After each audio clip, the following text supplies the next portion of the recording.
Well, good morning, my fellow blogospheres. It's early on the Sunday morning here, August 3rd, year of our Lord 2008. And this will be my, vlog attempt number 23 in the long line of my personal vlogs from the Pins Abode here. On a personal note here, it's been a pretty busy weekend for me. Took part of Friday off to head back to my other house and spent the late afternoon, early evening doing much yard work and bush trimming out there, edging the sidewalks. Then I went inside and did some cleaning and some painting. And since it was going to rain most of Saturday, I decided to leave a little early out there. So stopped at my local favorite farm market out there and did some shopping and picked up some produce, etc. And then when I got back here yesterday afternoon, I finished up my tree trimming and bush trimming project that I started earlier in the week that caused me a little problem with my back. So it was good to finish at least the cutting of that, the trimming of that yesterday. I think I have to go out here this morning once the sun comes up and start the cleanup, and then maybe cut the grass and then take it easy the rest of the day. Start a new work week, of course, tomorrow, and some new projects. And we've also got a new leader on board at the university. I think he comes in on maybe Wednesday, and so it'll be good to meet our new president and see what initiatives and stuff is going on there. It's been about a month since my last vlog. Of course, lots of things have been changed since then, and I'm back to regular blogging, so maybe not every day, 3 or 4 times a week as time permits, but it's nice to get back into that groove and use that as a ventilation release, or just to talk about some things and points to ponder, and get some regular columns back in there.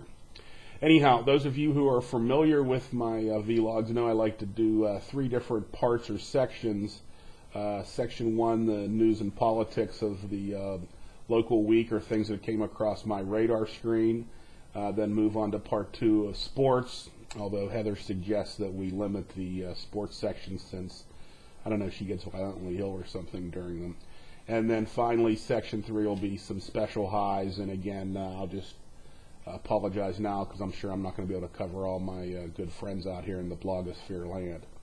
All right, so with that said, let's get ready to rumble here with the news and politics on the Pins radar screen. First up, I guess, we're going to be starting the Beijing Olympics here, August 8th for opening ceremonies. A lot of the world leaders have already arrived.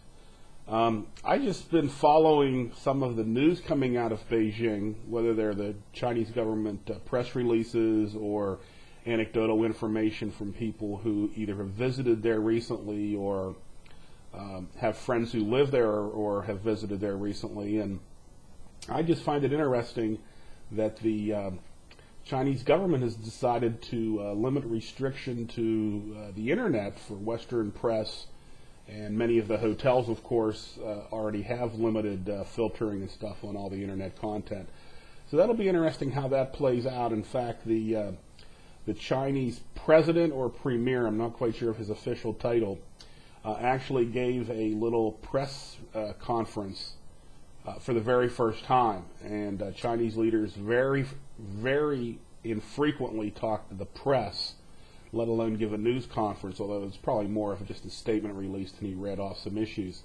In fact, this fellow, this current president, I believe his name is Hu, H-U, this was his very first time talking in front of the press, and he's been their leader for a couple of years now. So anyhow, it's also interesting to see all the photos coming out of Beijing with the Chinese citizens wearing those white masks, filtering masks covering their mouth and nose, and that isn't the first time I've seen that.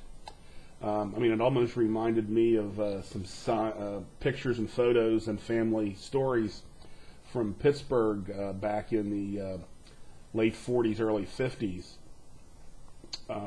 Back in the time where when you drove in downtown Pittsburgh at noontime, you had to have your lights on your car on, otherwise you couldn't see in front of you. And businessmen used to often take 2 or 3 shirts to work, because if you walked outside to conduct any business, when you came back in, your shirt was covered with black soot. And of course, everybody remembers the 48 Denora inversion, where almost 50 people, I believe, lost their lives. Anyhow, the Chinese have pretty much locked up all their dissidents, is my understanding, and kicked off anybody on their team that was their national team who would be at all controversial. The U.S. Olympic team has lost several of its members due to either blood doping or blood tests that yielded various kind of performance-enhancing drugs. In fact, I think they've even stripped us of a couple gold medals recently because of some track and field athletes who had been tested or admitted to doping. Anyhow, let's move on in the sports to some additional news here. Some great news coming out of Iraq. Apparently, all that surge has worked. Violence was down, although I thought I saw last week where some female suicide bombers had decided to, I don't know, do they get virgins, the female suicide bombers, when they get to wherever they're going? I don't know. But anyhow, there is some great news coming out of Iraq. I personally think there's going to be a phase out of our troops over the next 8 months to a year. I'm sure we're going to have some standing troops there for the foreseeable future. Whether they're technically combat troops or not, I don't know. There's some interesting news, of course, coming out of Iran. Apparently, they already think they're at war with Israel and the U.S. Their leader, Ahmadinejad, has again inflamed the world with more of his "let's wipe Israel off the face of the earth," and if they're attacked, how this will be the final conflict or something. I just don't know how those folks are getting away with it over there. Israel's leader Olmert stepped down, and it looks to me like they're going to probably put in a war-fighting prime minister and cabinet. That might mean Bibi Netanyahu comes back onto the forefront, and the Hawks get back into the ruling councils. But we'll see how that works out. You almost have to prepare yourself, because when the leader of Iran says he wants to wipe your country off the face of the earth or remove Israel from the map, you got to defend yourself, and sometimes that defense becomes proactive. And there's going to be a lot of clamoring around the world for whatever happens over there, but I'm not putting this one on Israel's plate. They've been inflamed. This one belongs strictly on Ahmadinejad and Iran. Let's see. Gas prices are down. I think I saw in Maryland yesterday $3.63, $3.68. In PA they were still in the 370s, and around here they're low 380s, etc. So looks like the price of oil has come down quite a bit from the highs of 146 down to the mid 120s. And if we keep getting some more good rhetoric out of the White House about drill here and drill now, I see it coming down even further. Although it was a bit surprising to see the Pelosi-led House the other day, Friday. I was listening to the news going home, and apparently in order to stop all debate on the drill here, drill now, Nancy closed down session and told the members to go take their 5-week vacation and not worry about the energy issues of the American citizens. So she turned off debate on the drill here, drill now, turned the lights off, shut C-SPAN off, and I think there were 40 to 60 Republicans who were trying to give 5-minute speeches. And at some point, I think Nancy even had the Hill Security remove physically the reporters from their area, although at some point the balcony and the House visiting area was filled up with people watching this historic event. That's just a hit that I don't think Nancy needed to take. On hindsight, she'll probably say that that's what's cost her the speaker position come November. Even Obama, I think, this week came out and said that he wanted to rethink his position or renuance it and actually do some drilling as long as it was tied to some other initiatives or something. Anyhow, that's going to be an interesting scenario. I see the gas prices again, like I said, coming down pre-winter time to maybe the 330, 320 range per gallon, depending upon where you live, and barrel of oil coming down as well. The equity markets are again down this week. That's not surprising to me with all the problems around the world. Threat of war, mortgage crisis in America still hanging over a lot of the financial institutions. By the way, I commented this to family recently. Why is everything a crisis nowadays, you know? It's not like, you know, we're not even in a recession yet. People think we're in some kind of depression or something. So everything's a crisis nowadays for our mainstream media. Let's see here. August 2nd, yesterday, was that the 1-year anniversary for the I-35 West Bridge out in the Twin Cities there, St. Paul, Minneapolis, Minnesota? I think so. I still think back on that, and I'm not even sure that the NTSB has released any findings on what actually happened, although I think, our hearts have always gone out to those people. I think they know. I just don't think they've released a report on that. All right, just some quick politics here. McCain released 2 new ads this week. The first one had to do with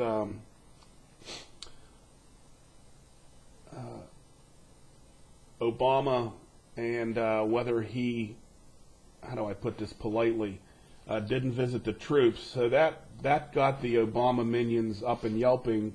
And then later in the week, I believe it was just Friday, McCain released the quote, chosen one ad. And I'm sure Andrea Mitchell and the rest of the mainstream media are going to have a field day on this because Andrea's pretty much lost all credibility with me the way she's trying to put McCain into a corner and back everything Obama says. So anyhow, I just find it interesting how these two are going to be fighting all summer. It is good high entertainment, so we'll just keep watching and enjoy it.